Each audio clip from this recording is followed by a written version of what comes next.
Ya estamos de vuelta en Negocios Televisión, pendientes de la actualidad también, como siempre, llega en este momento, en este espacio, el análisis, los expertos. Tenemos con nosotros a Giuseppe Liberati, experto geopolítico, para poner un poco de luz en un día de nuevo de mucha tensión. ¿Qué tal? Muy buenas, Giuseppe. Buenas tardes. Buenas tardes a todos, Gabri, ¿cómo están?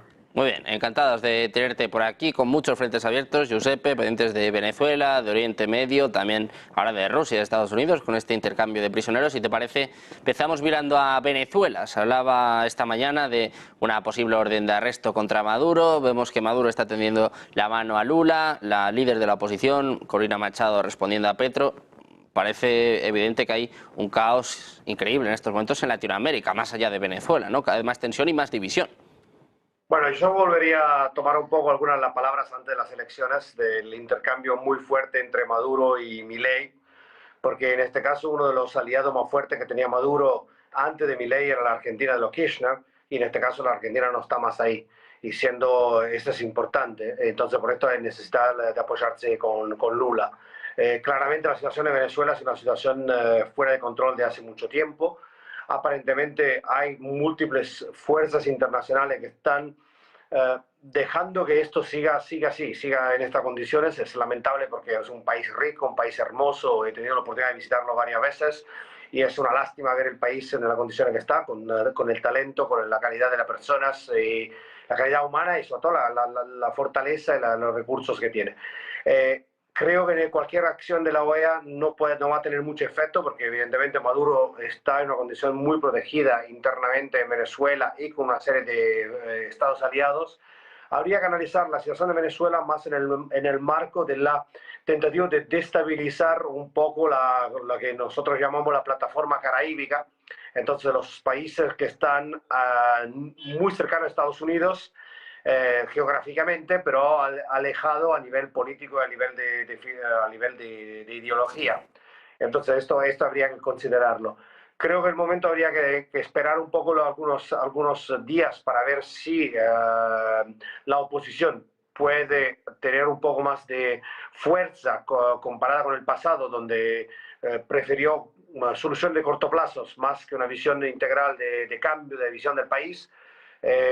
Veremos. Es un país que sería hermoso volver a tenerlo activo en el mundo occidental, con todo lo que puede aportar, con su gente, con sus recursos, con sus hermosas oportunidades.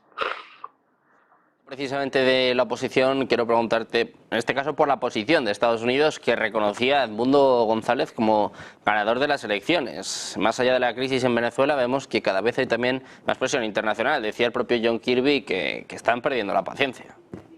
Sí, claramente, pero siempre pasó así en las últimas elecciones. El gran problema, muchos de los venezolanos lo cuentan cuando pasó la primera vez que hubo votos electrónicos en Venezuela, que la oposición gritó ¿cómo se llama?, con fraude electoral, y el líder de la comisión de control era Jimmy Carter en ese momento, y Jimmy Carter dijo que estaba todo bien. Y entonces ahí empezó, es un poco el inicio de esta historia en Venezuela. Lamentablemente Estados Unidos puede perder la paciencia, pero tiene un problema en Cuba, tiene un problema en Nicaragua, tiene algunos problemitos en México. Esto habría que analizarlo de manera diferente. Y no he dicho que los cambios en Colombia vayan en favor de Estados Unidos. Entonces, Estados Unidos empieza a sentir la presión de agentes externos a su control en la plataforma caraíbica. Y esto es lo que digo Kirby, efectivamente en línea con esto. Pendientes de Venezuela, el foco está cambiando cada vez más hacia Oriente Medio. Estamos, bueno, pues pendientes de un ataque que apunta a ser inminente por parte de Irán. Israel está en alerta máxima. Decía Netanyahu que están preparados tanto para defender como para atacar. Por esto te quiero preguntar, Giuseppe, ya hemos vivido esto hace apenas unos meses, pero todo apunta a un nuevo intercambio de golpes, ¿no?, entre Irán e Israel. Bueno, la cosa más interesante de todo esto es que cada día son golpes más directos. Típicamente Irán operaba a través de sus proxies, los Hezbollah, parcialmente a Hamas, los Houthi, pero son golpes cada día más directos, y efectivamente Irán viene en este momento con 3 golpes internacionales que ponen en duda su liderazgo regional. Tenemos en cuenta que, lo sigo repitiendo, no es la primera vez que lo cito en mis intervenciones, Lo que pasó con Raisi. Falleció, murió en un accidente de helicóptero el presidente de Irán y total silencio. Segundo, Irán atacó a Israel y solamente un 1% de todo lo que lanzaron llegó a Israel, si bien fue un ataque bastante, como dijimos, bastante telefonado, así, una llamada preventiva. Lo que pasó con este último ataque es la muerte de dos líderes de Hamas, organización sunita, no chiita, en Israel. Entonces, un fallo de vuelta de control de los servicios de inteligencia de Teherán con a protección de una organización que estaba, digamos, a nivel religioso más cercana a Arabia Saudita que a Irán. Consecuentemente, sí, el ataque va a ser, algún ataque va a pasar, algo que podría ser simbólico, pero una vez más podría ser otro ataque del tipo como lo que pasó hace algunos meses, diciendo, sí, tenemos que contestar por mantener nuestro rol, pero no queremos escalar y crear más problemas en la región. Evidentemente hay una tensión latente en toda la región, consecuencia, y lo repito una vez más, de la falta de liderazgo en este momento de Estados Unidos, que no tiene, porque Israel no está confiando mucho en el apoyo de Estados Unidos, y entonces hay una lucha regional muy importante. Bueno, pues pendientes de esta lucha regional, la última hora también pasa, pues precisamente por lo que veíamos un poquito antes de esta entrevista, las palabras del presidente de Estados Unidos, Joe Biden, sacaba pecho después del intercambio de prisioneros, dicen que es el mayor intercambio de prisioneros desde el final de la Guerra Fría. La pregunta es clara, Giuseppe, si esto puede conducir también a algún tipo de negociación sobre Ucrania, si puede ser una señal de esperanza. Bueno, es evidente que se hablaron. Para hacer una negociación, un intercambio, tuvieron que hablarse los más altos niveles. Además, típicamente los intercambios eran uno contra uno, o sea, un prisionero de un lado, un prisionero del otro. En este caso se movieron, son 24 personas que fueron intercambiadas con 4 americanos o 4 personas de interés para Estados Unidos oficialmente nombrada.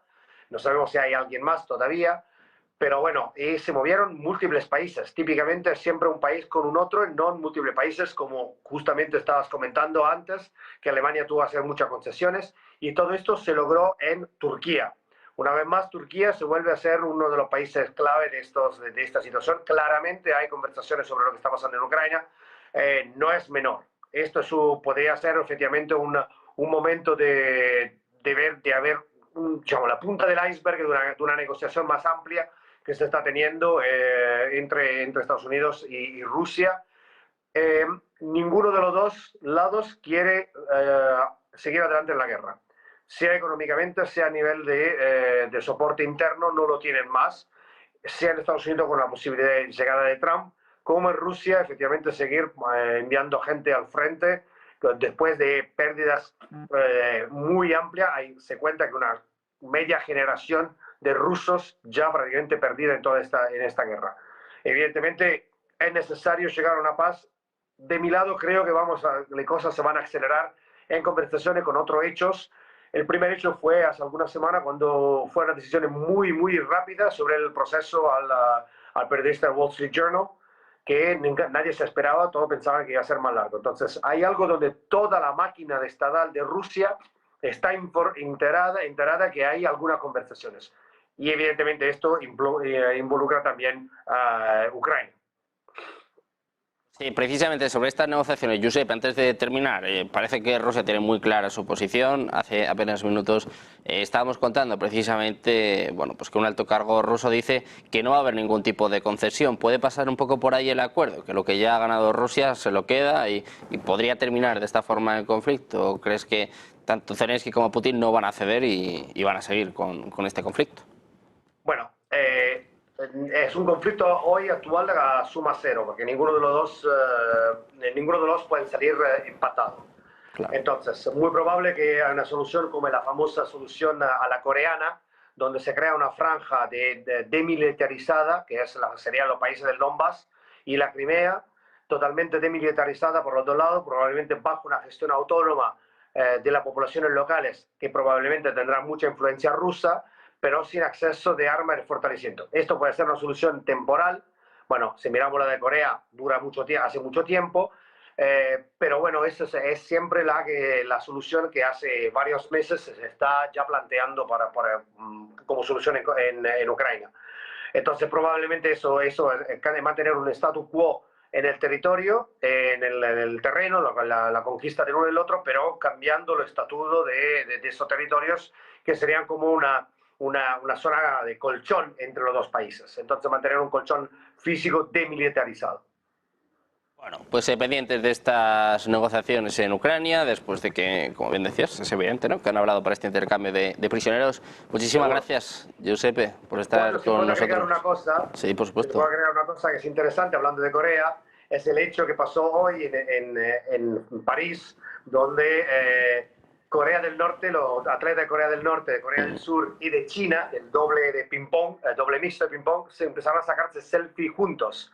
Hay algo que puede tener un gesto histórico, porque la pacificación potencial de Corea del Norte y Corea del Sur sería una de las claves de cambios del equilibrio mundial. Entonces, como en Berlín Jesse Owens hizo un gesto que todavía hoy seguimos hablando, acá tenemos algo extremadamente interesante que podría empezar de París hacia la evolución en Corea. Bueno, pues pendientes de Corea del Norte, hoy, Giuseppe, la gente está más centrada en este combate de boxeo, precisamente con una boxeadora italiana que también está dando mucho que hablar, ¿eh? La propia Meloni habla sobre esto hace poco, he visto incluso ahora J.K. Rowling comentando este combate de boxeo. Totalmente. Tanto desigual para algunos, ¿eh? Lo vamos a dejar ahí. Muchas gracias, Giuseppe, por estar con nosotros. Saludos a todos. Un placer. Nosotros, nada, hacemos una pequeña pausa, unos minutos, y enseguida seguimos con toda la información en Negocios Televisión.